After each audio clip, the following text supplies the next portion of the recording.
안녕하십니까? 가정폭력에 대해서 발표하게 될 5조입니다. 목차로는 가정폭력, 피해 여성 간호, 해결 방안과 조언과의 토의로 구성되어 있습니다. 가정폭력입니다. 정의로는 가족 구성원 사이의 신체적, 정신적 또는 재산상 피해를 수반하는 행위입니다. 요인으로는 유년기 경험, 가족 내 남성 우월주의, 결혼 생활에서의 충돌 등이 있으며 형태로는 신체적 폭력, 정서적 폭력, 통제 등이 있습니다. 다음 표를 통해 2016년과 2019년 피해율에서 여성은 성적 폭력 피해 경험률이 높아졌고 남성은 경제적 폭력 피해 경험률이 변동이 없었음을 알 수 있습니다. 다음은 역동입니다. 처음에는 긴장이 고조되지만 두 번째로는 갑작스러운 폭력이 발생하며 세 번째로는 친절한 후회 및 사랑 행위가 일어나며 마지막으로는 가정폭력의 주기와 반복으로 이루어지고 있습니다. 다음은 가정폭력의 특성입니다. 중첩성과 지속성과 반복성, 은폐성이 있습니다. 다음, 가정폭력의 발생 현황을 통해서 매년 증가하고 있음을 알 수 있으며 이에 따른 별다른 대응도 없는 비율도 증가하고 있음을 알 수 있습니다. 이는 가정폭력을 가족 간의 사적인 일로 취급하는 사회적인 인식, 가정의 유지에 초점을 둔 법과 제도, 미약한 처벌, 성역할 규범, 차별적인 인식으로 인해 적극적인 대응과 신고를 어렵게 만들고 있습니다. 다음 화면에서는 잘못된 간접 폭력의 통념을 설명하고 있습니다. 다음 화면에서도 이러한 잘못된 통념으로 인한 가정폭력의 두 가지의 사례를 제시하고 있습니다.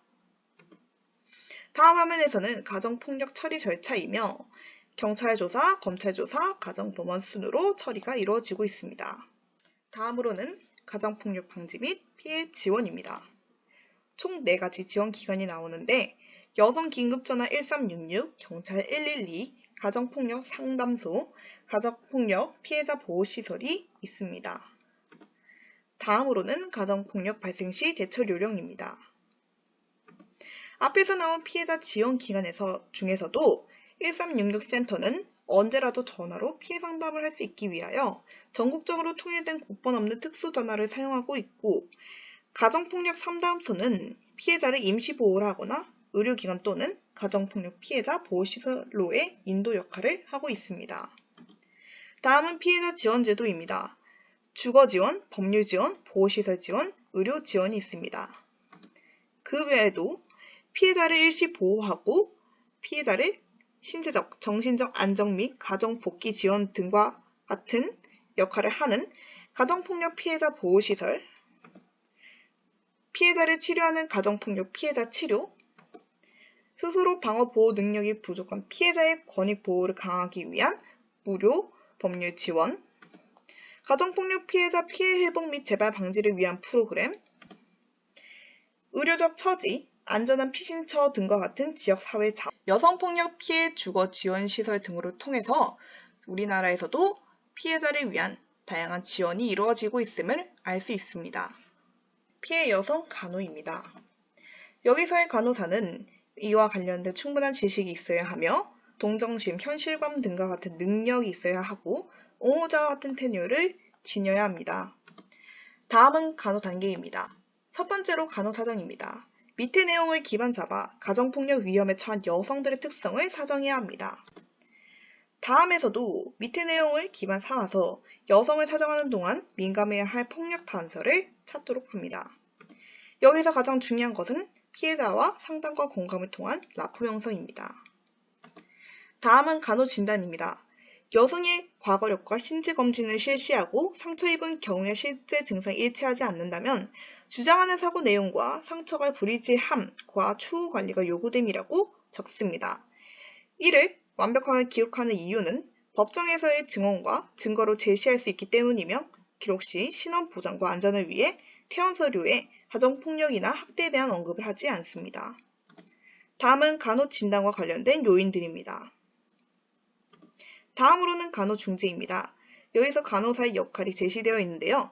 여기서 가장 중요한 것은 지지적인 상담과 확신입니다. 다음으로도 간호사의 역할로는 여성과 아이들을 위한 계획 수립이 있습니다. 다음은 평가입니다. 간호사는 피해 여성이 자신의 선택과 결론에 대한 충분한 역량과 지식을 가졌을 때 스스로의 삶에 대해 계획할 수 있도록 도와주는 역할을 합니다. 다음은 예방입니다. 대중교육을 목표로 하는 1차 예방, 대상자를 찾아 중재에 초점을 두는 2차 예방, 재활에 중점을 두는 3차 예방으로 구성되어 있습니다. 해결 방안과 토의 내용입니다.